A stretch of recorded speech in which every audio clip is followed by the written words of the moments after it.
my name is Dan Clark, and I just want to thank you again for coming to this YouTube channel and learning the many things that I've been sharing about the witnesses and the organization and the things that they really don't want you to know. And I just wanted to pause for a minute, and I wanted to say to anybody out there, if there's anyone out there that's hurting because of the Jehovah's Witnesses, that's feeling empty, they're starting to see through this veil of untruth, they're starting to come out of denial.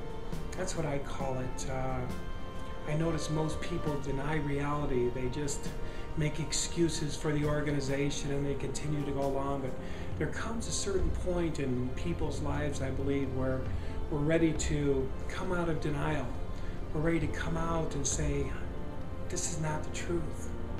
And you're ready to take that walk into the abyss. You know, I just want to say that I know it's scary. I know that you lose your whole infrastructure.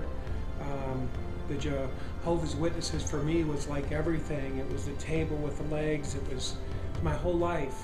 I was in it for 40 years. I knew people along the Front Range of Colorado for 20 some years. And they were gone just like that. When I turned in my letter and I left, people that I've eaten with for 10 years walked by me in the store like they never knew me. So you are cut off completely from the organization should you leave like I did. I just wrote my letter and left because I wanted to do it integral-wise, and I didn't want to lie and tell people I just fell away and I'm not going to meetings anymore. I just wanted a straight cut, which might be a little difficult for most people because it is kind of going off into the abyss, and you should have some friends, some well-meaning friends or aunts or relatives or cousins or something, or some friends at work that you can lean on because you're going to need them. You're losing a huge infrastructure. You're losing an organization of people that you might know hundreds, and they're gone in that instant, the day you leave. But it's almost like you have a choice. You can, to thine own self, be true and come out of denial, or you can stay in denial and live in this compartmentalized life with these dysfunctional people. And I just chose a clean cut. And what I found out was on the other side of the fear, when I left, it was fearful. It was like a desert I was going into, and I didn't know where I was going. But the amazing thing that I realized after a while was that it was the same for the Israelites. Always on the other side of what they feared was the promised land, was the land flowing with milk and honey. And that's the way it was for me. When I left, it looked like I was going into an abyss, but really, when I closed that door with the witnesses, all these other doors opened. The world now seemed friendly to me, and it was friendly. And many of the people in the world are loving, and are very loving, and good Christian people, and good Buddhist people, and good Hindu people, and it all became good for me. And you know, it was my promised land. I found that the teachings of Jesus were just as true today as they were when he said them. He says, I've come so that you could have life and have life in abundance. That's not talking about waiting for a world to end. It's talking about being here and letting your light shine. The world needs your and my light today, right now. It's why God made us. God said, I made you in my image and likeness. We were a divine idea in the mind of God before we came to earth. And Jesus said, let your light shine for all to see. Not the Watchtower, your light. Your light that God born in you. In fact, I don't know how we can be reborn unless we get rid of that ideology. And that's another thing that I'll say, that the witnesses and the thinkingness and the structure is an ideology. And you can actually take that ideology and you can set it aside. That's what I did. I just stripped off those teachings programmed into me since birth, and I said, I'm going to find God and find God for myself. And I wanted to see if I had my new book. It's called Life After Religion, Freedom from Beliefs That Cripple the Mind and Kill the Spirit. And in it says, breaking free from hidden beliefs that sabotage your life, surrender, a powerful catalyst for enormous change, listening and recognizing the still small voice of discontent. That's tuning into your own inner GPS, your God call, and listening to that. And that's what happened to me when I was getting this divine frustration, I call it, about the Watchtower organization. I started tuning into that and listening to that, and it led me out of there. And then there's 2 tools for breaking fear's vice grip.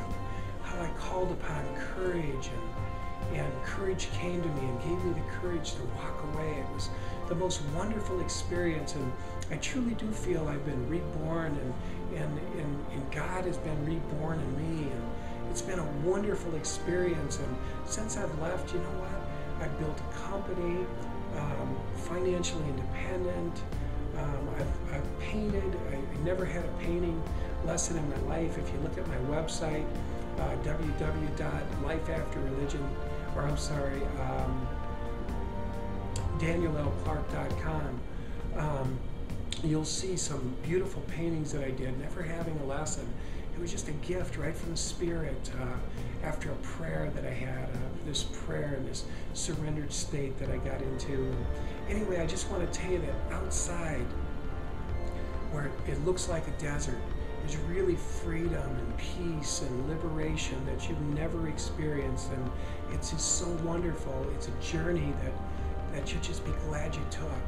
And I can tell you, just on the other side of what you fear the most. You remember when the Israelites were freed from Egypt, and they had to go off into the desert? Well, it was like a paradise there. God was feeding them and watering them, and then they got to the Red Sea, and then it parted, and then again they had that peace and joy, and then they got to the big wall where the land was flowing with milk and honey, and what'd they say?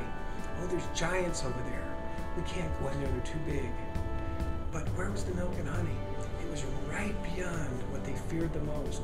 And you're going to find out that's the case for you too. Right beyond what you fear the most, which might be leaving that organization and walking through the fear, feeling the fear and walking anyway, and to experience your promised land. I assure you, your promised land is waiting. I know it's waiting.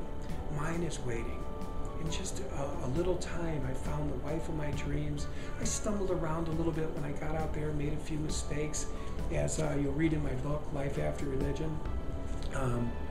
It was an amazing, but it's been an amazing journey. And I've had a prosperity, abundance, peace, wholeness, and contentment beyond my wildest dreams. And I think the main thing that I feel that I love the most is that I can think. I think for myself. I've learned to think again. The Jehovah's Witnesses take away your ability to think after a while because they do your thinking for you. The Watchtower does your thinking for you. That's why 5 million people can totally overlook a prophecy that was told that was going to happen on that day or on that year or around that time, and it passed by years and continue to still follow because they're fully indoctrinated. They don't use their own thinking. And you know what? There's nothing greater than thinking for yourself.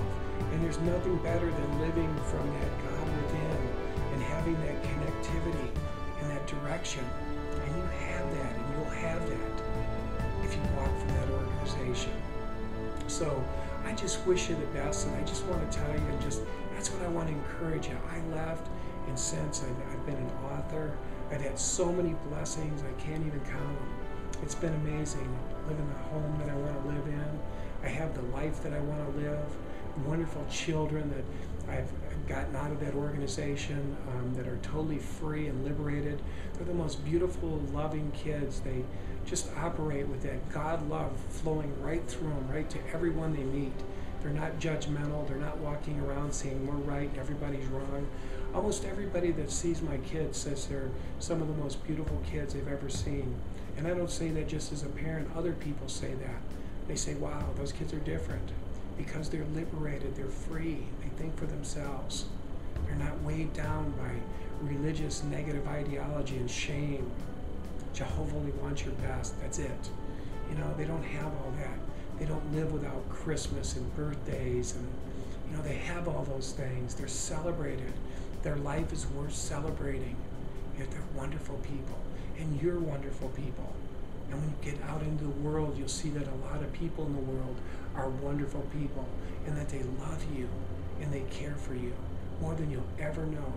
So I just want to share that with you, and I just wanted to take a moment from my uncovering things that the Watchtower doesn't want you to know, and just encourage anybody who's feeling that. If you want to talk to me, I'm available. You can contact me on my website at daniellclark.com.